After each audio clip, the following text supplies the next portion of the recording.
महाकुंभ 2025 में बड़ी अजीबोगरीब घटनाएं घटी हैं।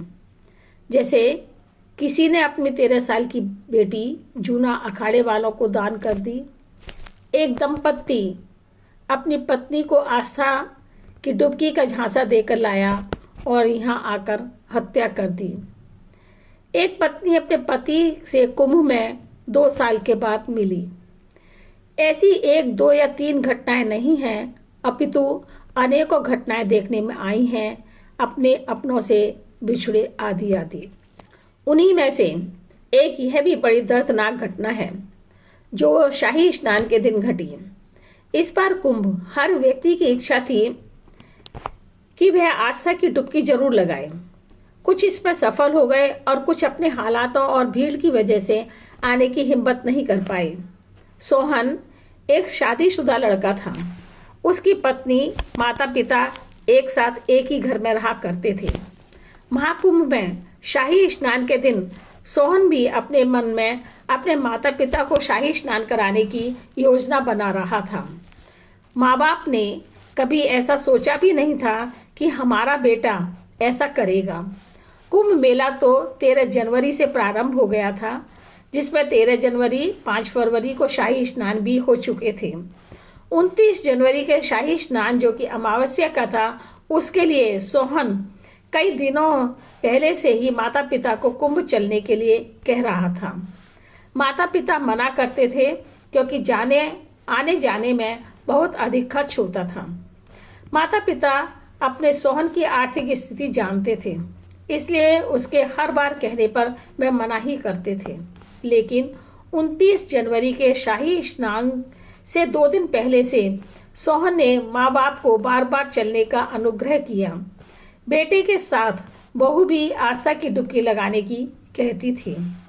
माँ बाप ने सोचा, हमारे बच्चे इस युग में भी इतने अच्छे हैं, हमारे मना करने पर भी जिद कर रहे हैं कि हम जरूर जाएं। बार बार मना करना भी ठीक नहीं है। अतः दोनों ने जाने के लिए अनुमति दे दी। माता पिता सुबह सोकर भी नहीं उठे थे कि बेटा तैयार भी हो चुका था। बेटा माँ बाप को कुंभ निलाने के लिए जितना उत्सुक था, उससे पहले कभी भी किसी भी चीज के लिए इतना आतुर नहीं देखा था।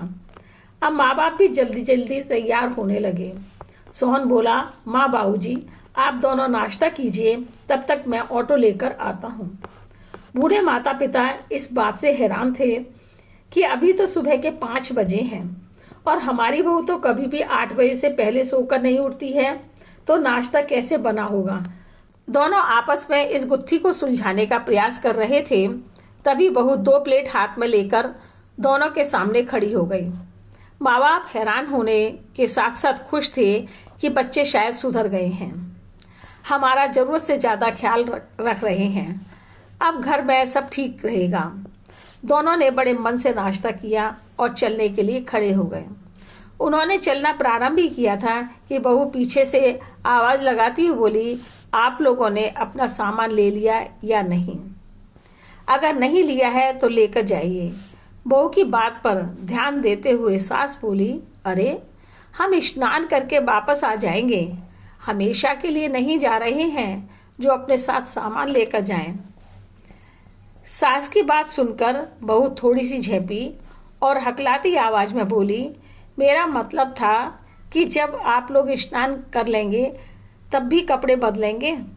बहू की बात सुनकर दोनों बोले, अरे बहू ठीक ही तो कह रही है, ये बात तो हमारे दिमाग में क्यों नहीं आई।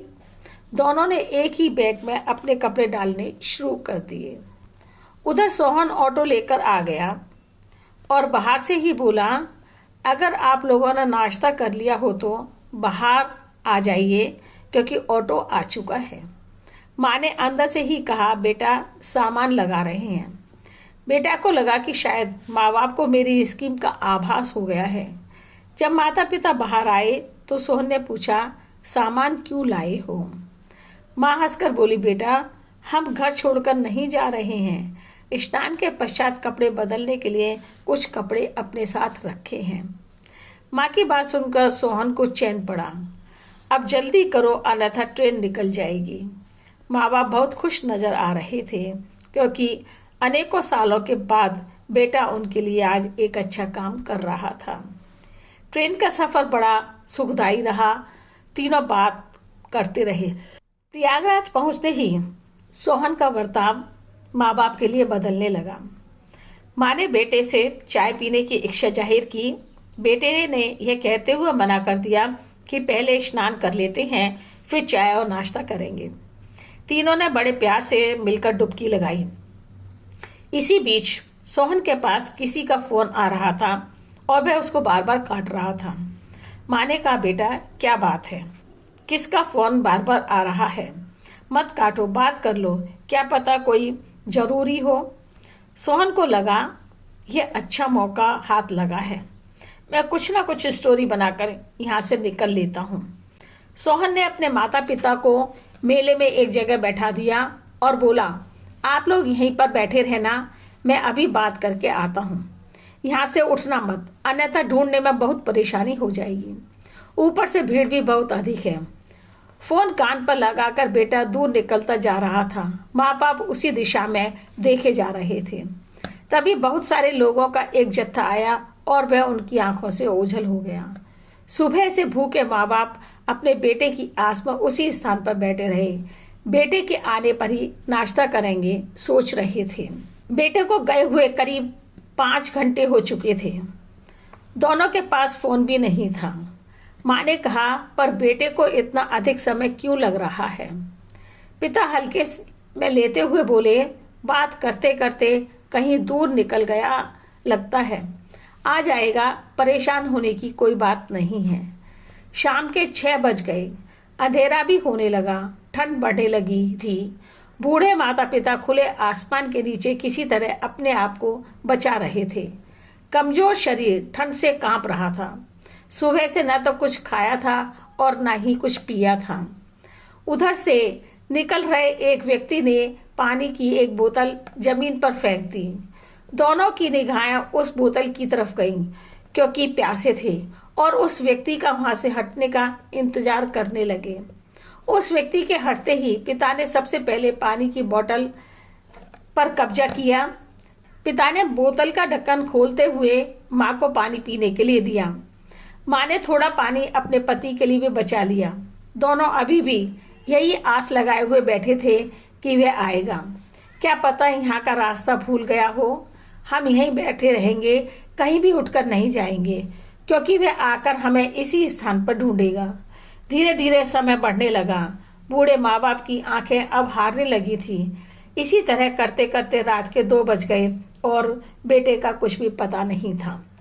अब दोनों को यह अंदेशा होने लगा कि हो ना हो यह बेटे ने जानबूझकर किया है, हमें यहाँ छोड़कर चला गया है। उसको यही करना था, तभी तो इतने दिनों से कुम्भलाने की जिद कर रहा था। धीरे धीरे करके पूरा एक दिन निकल गया, लेकिन बेटे की आस में माता पिता वहां से हिले भी नहीं। वो दोनों तो उसी रास्ते पर अपनी आंखें लगाए बैठे थे जिस रास्ते से बेटा गया था। एक दिन से ज्यादा बिना खाए पिए निकल गया। अब वह और ज्यादा बर्दाश्त नहीं कर पा रहे थे। अब वे ये सोच रहे थे कि सोहन अब नहीं आएगा। पिता बोले, तुम यहीं बैठे रहना, मैं कुछ खाने के लिए लेकर आता हूँ। क्या पता अब भी सोहन आ जाए। उनके पास पैसे नहीं थे।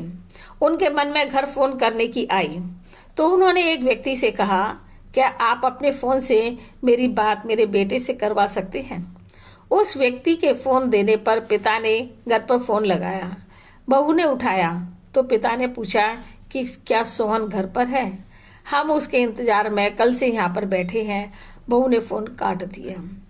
पिता ने दोबारा फोन मिलाया। बहू ने फोन उठाकर गुस्से से कहा, यहाँ पर दोबारा फोन मत करना, अब आपका और हमारा कोई रिश्ता नहीं है। बहू के ये शब्द सुनकर जैसे उनके ऊपर बिजली गिर गई। पिता जोर जोर से रोते हुए कहने लगे, बेटा ऐसा मत कहो, हम दोनों बूढ़े कहाँ जाएंगे, हमें यहाँ से ले जाओ। बहू ने फोन बंद कर दिया। उस आदमी का फोन वापस कर धन्यवाद कहा और उसी स्थान पर बैठकर रोने लगे। तभी उनके मन में आया कि जब मैंने घर पर फोन किया था तो उसकी आवाज नहीं आ रही थी। इसका मतलब है वह घर पर नहीं है, हमें लेने जरूर आएगा। यह भी तो संभव है कि वह हमें ढूंढ रहा हो और इतनी भीड़ होने के कारण हम नहीं मिल पा रहे हों। अपने आंसू पोंछे और पास में ही एक दुकान पर चले गए। उन्होंने दुकानदार को कहा, बेटा कुछ खाने को दे दो, हमने कल से कुछ भी नहीं खाया है। मेरे बेटे के आने के बाद मैं आपके पैसे दे दूंगा। दुकानदार बदतमीजी से बोला, क्या यह भीख मांगने का नया तरीका ढूंढा है? पहले पैसे लाओ फिर सामान पाओ। बूढ़े पिता की हिम्मत टूट रही थी, फिर भी वह अपनी पत्नी के लिए कुछ खाने को लेकर जाना चाहते थे। तभी उनकी निगाह एक कचरे के डिब्बे पर गई जिस पर लोग बचा हुआ खाना फेंक रहे थे। उनके मुंह में पानी आने लगा, लेकिन कचरे के डिब्बे से निकालकर कैसे खाएं? फिर भी उन्होंने हिम्मत करके कचरे के डिब्बे में हाथ डाला और खाने की थाली उठाने लगे। अचानक वहां पर एक लड़का आ गया जो उनको बहुत देर से देख रहा था। उसने उन्हें रोकते हुए कहा, ये आप क्या कर रहे हैं? मैं पैसे देता हूँ, आप खाना ले लीजिए। लड़के की बातों से पिता का गला रुंध गया। उन्होंने कहा, बेटा मुझे पैसे नहीं चाहिए, बस मेरी पत्नी थोड़ी दूर पर बैठी है, हमने कल से कुछ भी नहीं खाया है। बूढ़े व्यक्ति की बात सुनकर वह लड़का भी दुखी हो गया। उस लड़के ने 2 व्यक्तियों का खाना खरीदा और बोला, बाबा अम्मा कहाँ हैं? चलो मैं आपके साथ चलता हूँ। पिता ने अपने आंसू पोंछे और हंसते हुए बोले, अगर उसने मुझे रोते हुए देख लिया तो अंदर तक टूट जाएगी, इसलिए मैं उसके सामने आंसू लेकर नहीं जा सकता हूँ। उसकी हालत देखकर लड़का भी भावुक हो गया और बोला, आपने अच्छे कपड़े पहन रखे हैं, अच्छे घर के लग रहे हैं, तो आप कचरे से खाना क्यों उठा रहे थे? क्या आपका पर्स कहीं खो गया है? ऐसी प्यार भरी बातें सुनकर बूढ़े पिता फिर से रोने लगे। उन्होंने हल्की आवाज में कहा, हम कल बेटे के साथ यहाँ पर आए थे। बेटे ने स्नान कराने के बाद हमें यहाँ पर बैठाया और फोन पर बात करने लगा। उसके बाद से यहाँ पर नहीं आया है। ना तो उसने हमें पैसे दिए, फोन दिया और ना ही कुछ कहा, परंतु अब ऐसा लगता है कि वह यहाँ पर हमें जानबूझकर छोड़ गया है। बूढ़े बाबा की बात उस लड़के को अचंभित कर रही थी।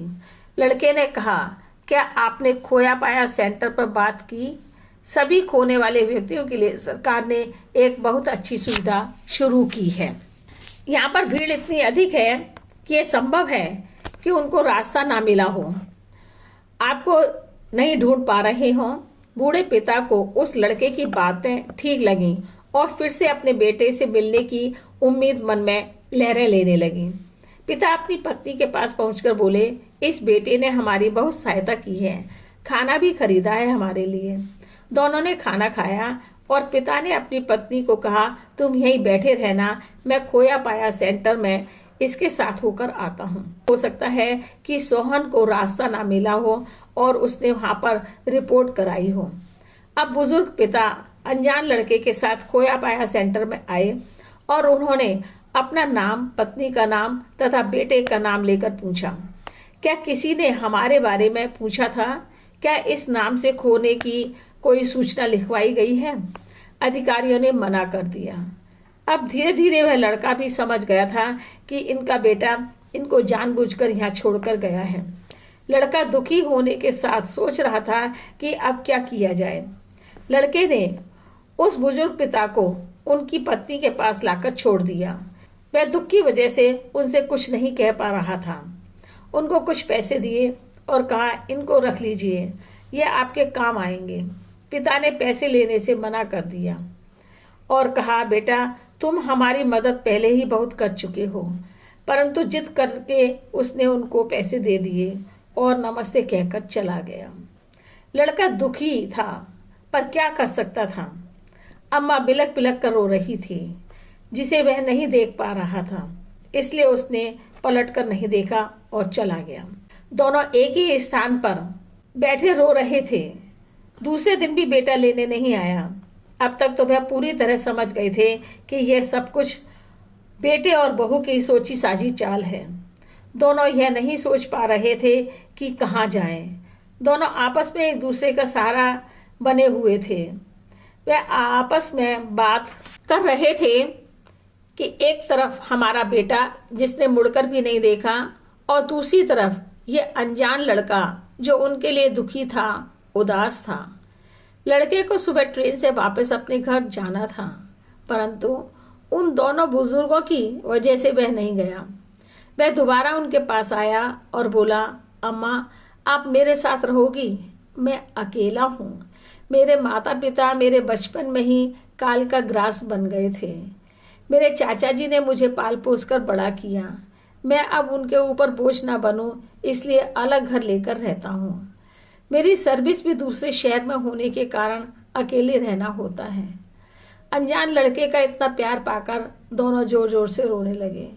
उन्होंने कहा, बेटा हम तुम्हारे ऊपर बोझ क्यों बने, जबकि हमारे बेटे ने हमारे साथ ऐसा व्यवहार किया है। लड़के ने हंसते हुए कहा, अम्मा बाबूजी मैं भी तो आपके बेटे के समान हूँ। भगवान की दया देखिए, बचपन से ही मैं बिना माँ बाप का था, परंतु आज संगम में भगवान ने मुझे माँ बाप के समान दादा दादी दे दिए। उनका दिल भर आया, पर उसके साथ चलने को तैयार हो गए। उसने उनका सामान उठाया और हंसते हुए बातें करने लगा। तीनों ने मिलकर खाना खाया और लड़के के घर पहुंच गए। बुजुर्ग माता पिता दुखी थे, परंतु दूसरी तरफ वह लड़का उनको खुश रखने के लिए सभी काम करता था, जिससे उनको अपने बेटे की याद न आए। सोते सोते अम्मा कहने लगती थी, बेटा हमें ऐसे छोड़कर मत जाओ। समय के साथ साथ अम्मा को यह बुरे सपने भी आने बंद हो गए। ऐसे ही करते करते 1 साल निकल गया। वह उनको घुमाने ले जाता और रात को डिनर एक साथ करते थे। धीरे धीरे करके उनका अपने बेटे सोहन से प्यार कम होता जा रहा था और हर एक को उस अनजान लड़के को ही अपना बेटा बताते थे। एक अनजान लड़के ने जो कुछ दिनों में प्यार दिया, वह उनको अपने बेटे से कभी भी नहीं मिला। इसलिए संघर्ष ही व्यक्ति को सशक्त और मजबूत बनाता है, चाहे वो कितना भी कमजोर क्यों ना हो।